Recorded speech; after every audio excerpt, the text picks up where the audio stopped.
We know what you did this summer, girl. We know what you're doing, girl. Get off this line.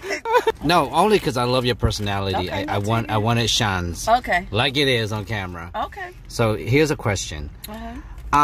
If you have to go back in your early 20s, relationship-wise, what's 3 things you were willing to do differently? I just think when I was younger, I made decisions without knowing, without having the wisdom to know what it was. I think when you're younger, just don't be a fool for someone. Make sure that they will do what you would do for them and with them, far as emotional, spiritual.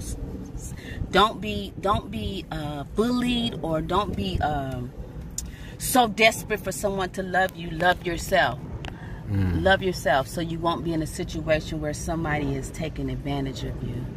I really didn't know anything. I was just going by what my heart was telling me to do, and sometimes I did get myself in predicaments where I wasn't loving myself enough, versus loving the person more than I was loving myself, and dealing with things that I shouldn't have been dealing with.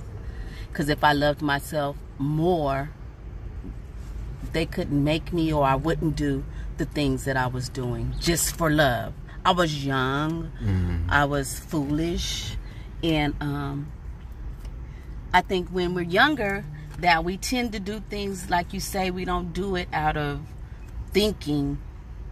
We're just going and loving, instead of making decisions that are good for the relationship. It's just you're trying to please the person that you're with so you can be with them.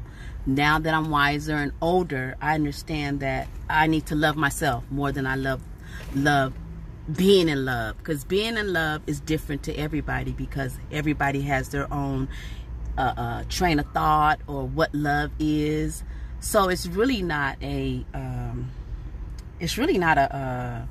straightforward question. Everybody might have their own definition of what love is.